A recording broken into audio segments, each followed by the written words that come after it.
जीव स्वयं नित्य निरंतर कर्मों के जाल को रच रहा है और अपने आप को बांध रहा है। आपको मुक्त होना है, बंधना नहीं है। जीव का जन्म कर्मों के अनुबंध से होता है, कर्मों के बंधन से होता है, और उसको अपना ऋण चुकाना होता है। कर्मानुबंध ये बहुत सूक्ष्म विषय है। और ऋणानुबंध उसको बिना चुकाए या बिना वसूल किए आप वहां से जाएंगे नहीं। जैसे आप जिस परिवार में जन्म लिए हैं तो उस परिवार के लोगों से आपका ऋण है, इसलिए उसी परिवार में आप आए हैं। आपको लेना है तो वसूल करना है और देना है तो चुकाना है। ये पूर्व के जन्मों से निश्चित किया गया है। जैसे किसी के यहां पुत्र हुआ, जन्म से ही पैसा खर्चा शुरू हुआ, ये तुम्हारे कर्म का फल है। या ऐसे शक्तिहीन बुद्धिहीन ऐसे पागल पूरे जीवन सेवा करो, तुमसे अपना हिसाब चुकाने के लिए वो आया है। जो बड़ा हुआ तो उद्दंडता के द्वारा मार पूरे परिवार को क्लेश पर क्लेश देता चला जा रहा है। अब परिवार के जो सदस्य जुड़े आके, पत्नी आते ही पूरी हृदय में आनंद, परिवार में आनंद, और जीवन भर वो आनंद ही सुख देने के लिए उसका जन्म हुआ। वो अपना ऋणानुबंध मुक्त, और आते ही भयंकर क्लेश खड़ा कर दिया, बीच में दीवार और झगड़ा वैसा, फिर अतरे दिन मारपीट शुरू, कलह अशांति, पूरा जीवन नरक हिसाब करने आए। अनेक जन्मों में अनेक लोगों के साथ हमने जो बर्ताव किए हैं, अच्छे या बुरे, वो होंगे। अब किसी आदमी को हम जानते नहीं, अचानक मिला, अचानक टक्कर लगाओ, मार पीट गाली गुप्ता सब कर दिया, चुपचाप सह लो। क्यों? ये आपका हिसाब है, पूर्व का हिसाब। हमारा उससे कोई द्वेष नहीं, कोई संकल्प नहीं।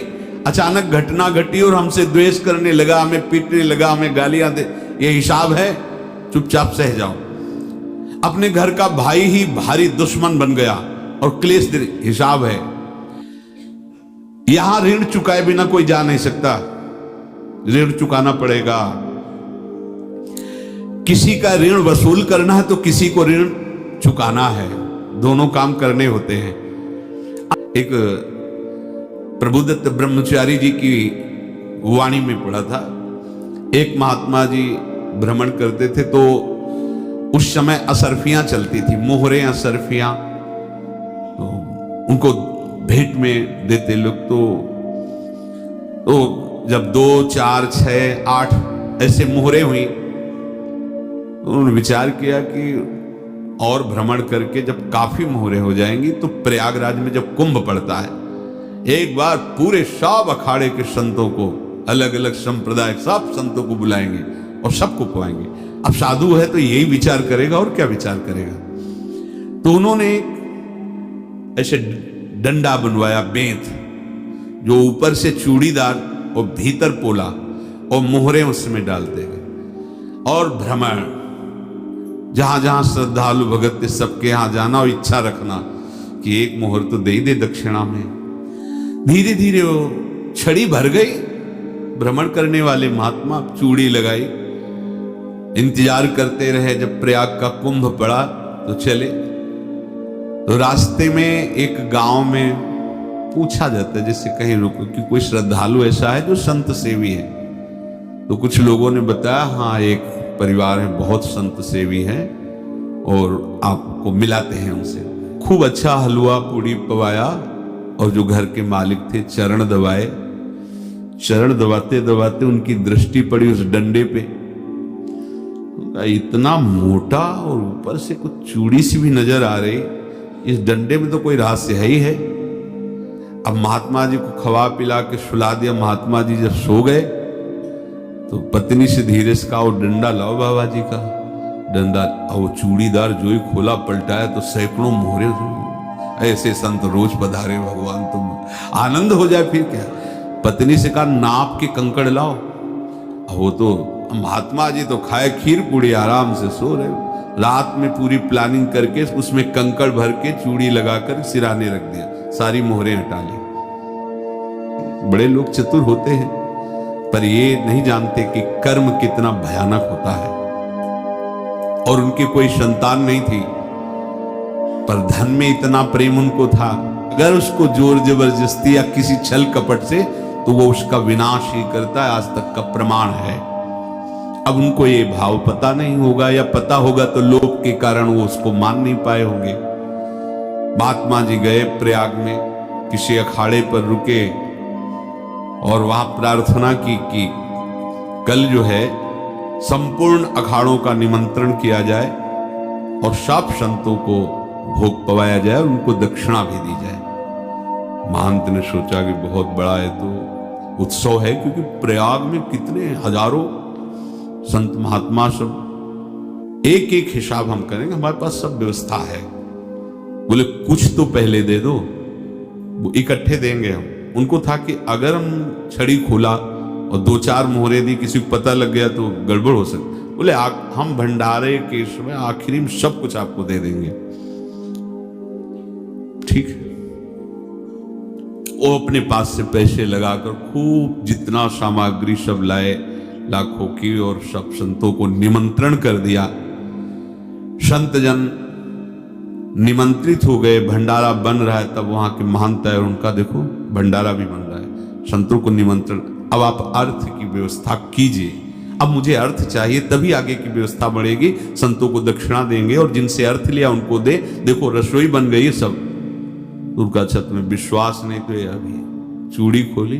उनको तो था ना कि मोहरे हैं, कंकड़। तो अब जैसे कितना उनको सदमा लगा, वो महंत थे। अब बताओ रसोई बन गई, संत निमंत्रित हो गए और आप ये कंकड़ दिखा रहे हैं हमको। आपने तो हमें बर्बाद कर दिया, हमारी इतनी सामर्थ्य नहीं थी, आप पहले बता देते। संत होकर ऐसा छल कपट। अब वो बोले तो क्या बोले, क्योंकि उनको पता था कि मोहरे हैं इसमें। अंदर से उनका चिंतन गया उसी सेठ के पास, अच्छा ऐसा धोखा हमारे साथ किया, भोगोगे तुम। ये जो निकलता है ना, भोगोगे। मान लो किसी भी जीव जंतु को आप कष्ट दें और उसका हृदय आह भर जाए, तो वो आह वज्र की लीक है, तुम्हें भोगना पड़ेगा। वो देखो भीष्म जी को भोगना पड़ रहा है ना। सांप को ऐसे धनुष की नोक से उठाया और बंबूल के कांटों के ऊपर फेंक दिया, कई दिन तक शेदा हुआ, वो आह भर करके मरा। तो आपको 6 महीने बाणों की सैया पर आह किसी की ना लेना जिंदगी, और अंदर से दुख। फिर तुम्हारी सामर्थ्य काम नहीं करेगी, मिट्टी में मिला देगी। फिर ये तो संत थे और भगवत आराधना के लिए, संत आराधना के लिए ही ऐसा किए हुए थे। अब इनका कैसे मुंह दिखाएं, अब क्या करें। सुबह संत जन आएंगे, सबके बीच में हमारी कि देखो इन्होंने, अब क्या करें।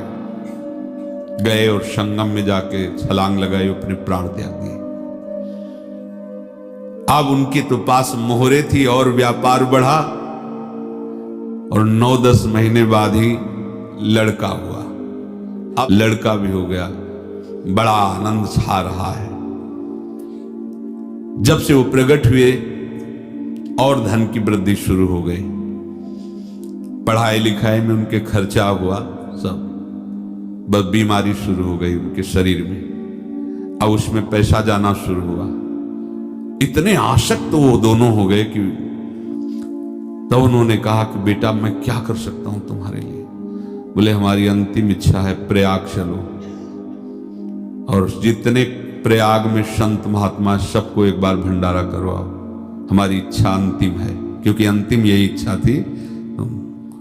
बोले अब ज्यादा संपत्ति तो नहीं रह गई, तो बोले घर बेच दो, मेरे लिए ही तो है, बेच दो।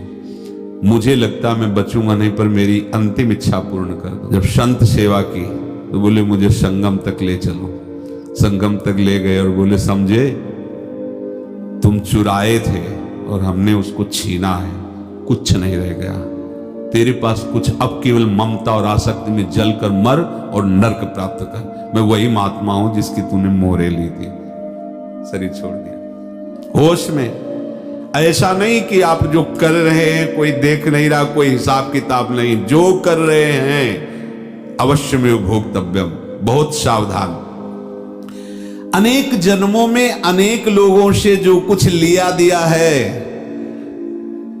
इस लेने देने को मिटा देने के बाद ही तुम मुक्त हो गए। इसीलिए एक उपाय है, लेना न देना मगन रहना। क्या? मालिक को समर्पित हो जाओ, मालिक को अपना माना हुआ समर्पित कर दो, खत्म। अहम त्वाम स्वरूपापेभ्यो मोक्षयिष्यामि, सब खत्म, आगे पीछे लेना देना सब खत्म। भगवान श्री कृष्णचंद्र जी ने कहा, जो मेरे चरणों का आश्रय लेकर भक्त मेरा भक्ति करता है, उसके पितृ ऋण, मातृ ऋण, देव ऋण, ऋषि ऋण, सब ऋणों से मैं मुक्त कर देता हूं। बस यही एक उपाय है।